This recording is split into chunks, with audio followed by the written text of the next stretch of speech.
حضور سلام د جمعې په ورځ باندې خطبه لوستله، په دې کې یو اعرابي بانډچي راغی او هغه بانډچي عرض وکړ یا رسول الله صلی الله علیه وسلم ودرېدو چې یا رسول الله فصلونه تباه شو، زمونږ مال چې دغه هلاک شو، اولاد هم هلاک شو، د لږې نه مري. یا رسول الله سوال وکړي چې رب ذوالجلال باران وکړي.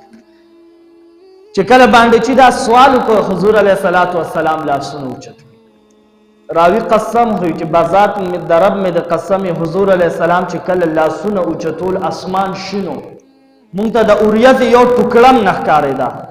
خو چې کله حضور علیه الصلاة والسلام خپل لاسونه اوچت کړل او لاسونه پورته کړل او لاسونه ښکته کول، د غرونو د طرف نه اوریځ راغله په مدینه منوره باندې اوریځ شوه.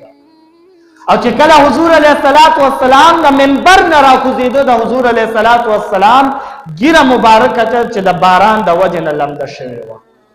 حضور علیه السلام لا لاسونه اوچت کړو، ښکته کړی نو.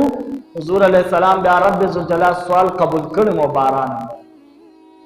راوی فرمایي چې هغه ورځ هم باران وشو، په دویمه ورځ هم وشو، په درېیمه ورځ هم وشو، حتی بله جمعه بیا راغله. مکه یو اعرابي بیا ودرېد، عرض کوي یا رسول الله صلی الله علیه وسلم زمونږ مال بیا هلاک شو. مکې هلاک شو د قحط د وجې نه چې باران نه کېده. یا رسول الله اوس دومره باران وشو چې زمونږ مال چې دا هلاک شو، کورونه هم ډوب شو، د زندګۍ استوګ نه سخته شو، هر طرف ته اوبه اوبه دي. یا رسول الله سوال وکړئ چې رب ذوالجلال دا باران چې دی دا ودرئ. حضور علیه الصلاة والسلام واپس لاسونه اوچت کړي او دعا کوي اللهم حوالینا ولا علینا.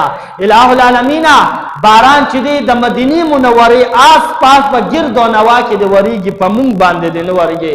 حضور علیه الصلاة والسلام لاسونه اوچت کړي چې کله ښکته کول، راوي قسم خوري چې حضور علیه السلام لاسونه ښکته کړي نو چې مدینه منوره شو، رب ذوالجلال باران ودراوه.